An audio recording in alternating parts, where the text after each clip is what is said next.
नमस्कार दोस्तों, स्वागत है आपका एक बार फिर से आज की बड़ी और ताजा खबरों में। सभी खबरें सेलेक्टेड और काम की। वहीं पहली बड़ी खबर, देश में 1000 पार हुआ मौत का आंकड़ा, पिछले 24 घंटों में 73 लोगों की मौत। दरअसल दोस्तों आपको बता दें कि देश में कोरोना वायरस महामारी का पहला मामला 30 जनवरी को केरल में आया था। इसके बाद से देश में अब तक जानलेवा संक्रमण के 31,000 से ज्यादा मामले सामने आ चुके हैं। संक्रमित मरीजों की संख्या दिन पर दिन बढ़ती जा रही है। स्वास्थ्य मंत्रालय के ताजा आंकड़ों के मुताबिक अब तक 31,332 लोग संक्रमित हो चुके हैं। वहीं 1007 लोगों की मौत हो चुकी है। हालांकि 7,696 लोग ठीक भी हुए हैं। बड़ी बात यह है कि पिछले 24 घंटों में 73 लोगों की जान चली गई। आपके राज्य में जाने कोरोना वायरस का क्या हाल है। दरअसल दोस्तों आपको बता दें कि स्वास्थ्य मंत्रालय के मुताबिक महाराष्ट्र में 400, मध्य प्रदेश में 120, गुजरात में 181, दिल्ली में 54, तमिलनाडु में 25, तेलंगाना में 26, आंध्र प्रदेश में 31, कर्नाटक में 20, उत्तर प्रदेश में 34, पंजाब में 19, पश्चिम बंगाल में 22, राजस्थान में 51, जम्मू कश्मीर में 8, हरियाणा में 3, केरल में 4, झारखंड में 3, बिहार में 2, असम, हिमाचल प्रदेश, मेघालय और उड़ीसा में 1-1 की मौत हुई है। वहीं अगली बड़ी खबर, अब एमपी में फंसे मजदूरों को वापस लाएगी योगी सरकार, आज से शुरू होगी प्रक्रिया। दरअसल दोस्तों आपको बता दें कि कोरोना वायरस की महामारी के कारण देश में लॉकडाउन लागू है।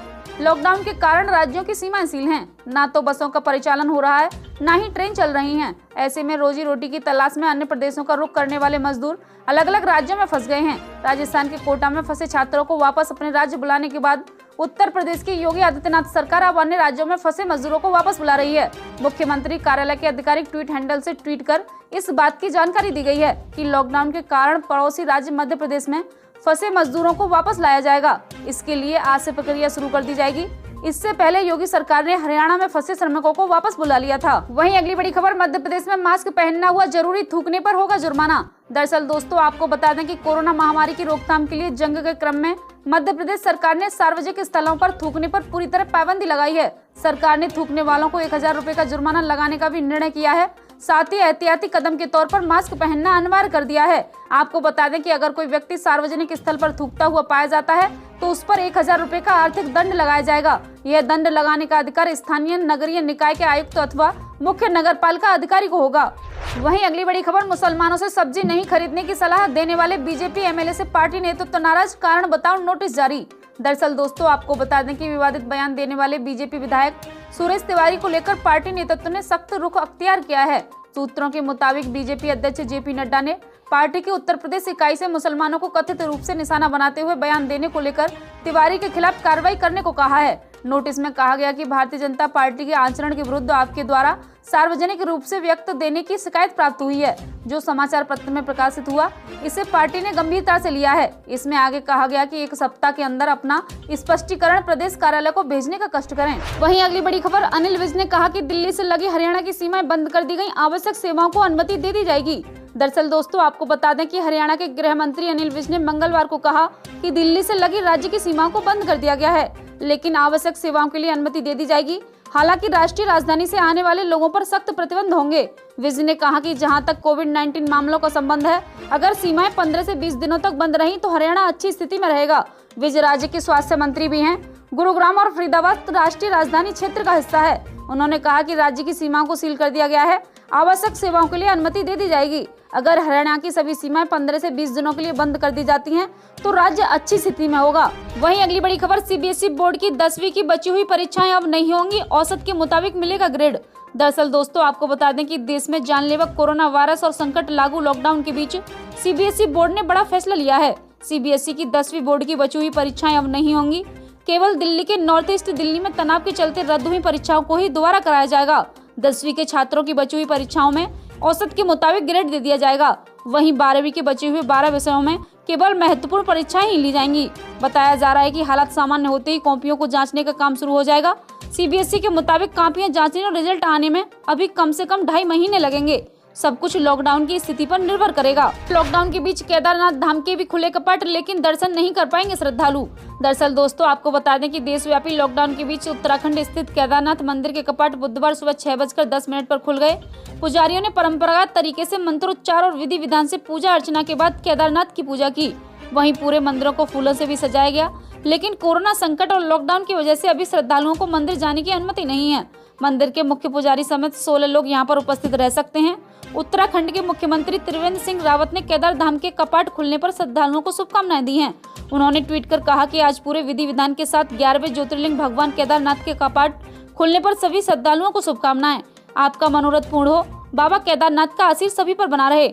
ऐसे में बाबा केदारनाथ जी से कामना करता हूँ कि समस्त मानवता की कोरोना से रक्षा करें।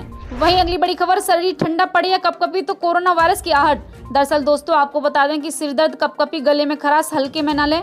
कपकपी के साथ शरीर थरथराने, मांसपेशियों में तनाव और मुंह का स्वाद बिगड़ने या सूंघने की क्षमता कमजोर पड़ने की शिकायत हो तो चिकित्सक से संपर्क करें। अमेरिका के रोग नियंत्रक एवं रोकथाम विभाग CDC ने संक्रमण की ओर से इशारा करते हुए लक्षणों के संकेत दिए हैं। CDS की माने तो कुछ संक्रमित खासकर बच्चों और युवाओं के पैर व पंजे में नीले या बैंगनी रंग के छाले पड़ सकते हैं। चिकित्सक ने इसे कोविड टोच का नाम दिया है। विभाग ने स्पष्ट किया है कि कोरोना संक्रमण में नाक बहने की शिकायत कम ही देखने को मिलती है। छींक आने को भी फिलहाल कोरोना लक्षण नहीं माना गया है। वहीं अगली बड़ी खबर, दूध उत्पादकों को राहत, 4 करोड़ लीटर दूध का पाउडर बनाएगी महाराष्ट्र सरकार। दरअसल दोस्तों आपको बता दें कि लॉकडाउन के बीच सब कुछ बंद है। हालांकि इस लॉकडाउन में दूध घरों तक पहुंच रहा है, लेकिन पहले की तुलना में बाजार पूरी तरह से टूट चुका है। अब इस स्थिति के बीच दूध उत्पादकों को भारी घाटे से बचाने के लिए महाराष्ट्र सरकार ने फैसला लिया है। 127 करोड़ रुपए खर्च करके वह 4 करोड़ लीटर दूध का पाउडर बनाएगी। पूरे महाराष्ट्र में सरकारी अधिकारी इस दूध को इकट्ठा करेंगे, जिसके बाद इस पाउडर को बनाने की प्रक्रिया शुरू होगी। कोरोना के चलते होटल से लेकर रेस्टोरेंट तक सब कुछ बंद है। न मिठाई बन रही है और न दूध का कोई बड़ा लेन देन हो रहा है, जिसके चलते बाजार से 17 लाख लीटर दूध की कमी आई है और उत्पाद को भी नुकसान हो रहा है। सरकार ने राहत देते हुए अब अगले 2 महीने तक अतिरिक्त 4 करोड़ लीटर दूध के मिल्क पाउडर में बदलने का फैसला लिया है। सोमवार को मंत्रिमंडल में फैसला लेने के बाद इस पर काम शुरू किया जा चुका है। वहीं अगली बड़ी खबर, बीजेपी सांसद ने सीएम नीतीश कुमार से लगाई गुहार, कहा कोटा से छात्रों को लाने के लिए कुछ तो करे सरकार। दरअसल दोस्तों आपको बता दें कि कोटा में रहने वाले छात्रों के घर से बिहार के विधायक और सांसदों पर इस कदर दबाव बना हुआ है कि अब वे मुख्यमंत्री नीतीश कुमार से गुहार लगाने लगे हैं। पाटलिपुत्र के बीजेपी सांसद रामकृपाल यादव ने एक प्रेस बयान जारी कर मुख्यमंत्री नीतीश कुमार से कोटा सहित देश के अन्य भागों में फंसे बिहार के छात्रों को बिहार लाने के लिए कोई विधि सम्मत रास्ता निकालने का आग्रह किया है। उन्होंने यह बात भी कही है कि लॉकडाउन की स्थिति में छात्रों को बिहार से लाने के मामले में सरकार के समक्ष कई तरह की चुनौतियां हैं। कई राज्यों ने अपने अपने राज्यों के छात्रों को कोटा से बुलाया है। उसी को देखते हुए बिहार के छात्र छात्राओं और अभिभावकों में यह मांग उठी है कि बिहार सरकार ऐसा क्यों नहीं कर सकती। इस मामले में मुख्यमंत्री नीतीश कुमार के स्टैंड में मैं भी सहमत हूँ, लेकिन साथ ही साथ यह भी सत्य है कि बिहार के छात्रों और अभिभावकों की मांगों से सहमत होने का कोई कारण समझ से परे है। वहीं अगली बड़ी खबर, कमलनाथ की कर्ज माफी योजना की समीक्षा करेगी शिवराज सरकार, कहा कांग्रेस ने किसानों के साथ धोखा किया है। दरअसल दोस्तों आपको बता दें कि मध्य प्रदेश में किसान कर्ज माफी योजना पर नई और पुरानी सरकार आमने सामने आ गई। शिवराज सिंह चौहान सरकार के कृषि मंत्री कमल पटेल ने कहा कि वो कमलनाथ सरकार की कर्ज माफी योजना की समीक्षा करेंगे। पटेल ने कहा कि कमलनाथ के नेतृत्व वाली कांग्रेस सरकार ने कर्ज माफी के नाम पर किसानों के साथ धोखा किया था। हम किसानों से कमलनाथ और कांग्रेस सरकार पर केस दर्ज कराने के लिए कहेंगे। सरकार किसी पर भी कोई कार्रवाई करने से पीछे नहीं हटेगी। वहीं कांग्रेस का कहना है कि सरकार नाकामी छिपाने का आरोप लगा रही है। कांग्रेस के कार्यकारी अध्यक्ष जीतू पटवारी ने कहा कि किसान कर्ज माफी योजना को छेड़ा गया तो लाखों किसान सड़क पर उतर आएंगे। वहीं अगली बड़ी खबर, नितिन गडकरी ने कहा कि ऐप आधारित दोपहिया टैक्सियों के संचालन से किसानों को मिलेगी मदद। दरअसल दोस्तों आपको बता दें कि केंद्रीय मंत्री नितिन गडकरी ने राज्य के परिवहन मंत्रियों को सुझाव दिया कि ग्रामीण क्षेत्रों में ऐप आधारित दोपहिया टैक्सियों का संचालन करना चाहिए। सड़क परिवहन राजमार्ग मंत्रालय की तरफ से कहा गया कि इस कदम से किसान समुदाय को दोपहिया टैक्सियों को सुचारू रूप से चलाने में मदद किया जाएगा। वहीं अगली बड़ी खबर, लॉकडाउन की भरपाई के लिए कॉलेजों में हफ्ते में 5 की जगह 6 दिन पढ़ाई की सिफारिश। दरअसल दोस्तों आपको बता दें कि देश भर के विश्वविद्यालय का नया शैक्षणिक सत्र इस बार सितंबर से शुरू किया जाएगा। इसके साथ ही कॉलेजों में अब एक सप्ताह से 5 की जगह 6 दिन पढ़ाई होगी।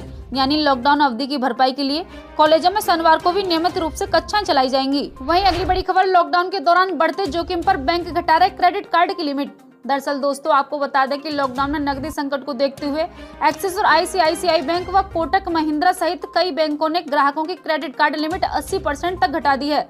एक्सिस बैंक ने 2 लाख ग्राहकों की क्रेडिट लिमिट में कटौती की है। वहीं अगली बड़ी खबर, GST रिटर्न को लेकर राहत की खबर, सरकार ने दी 2 महीने की छूट। दरअसल दोस्तों आपको बता दें कि कोरोना वायरस के कारण देश भर में लॉकडाउन से कारोबार ठप पड़ा हुआ है।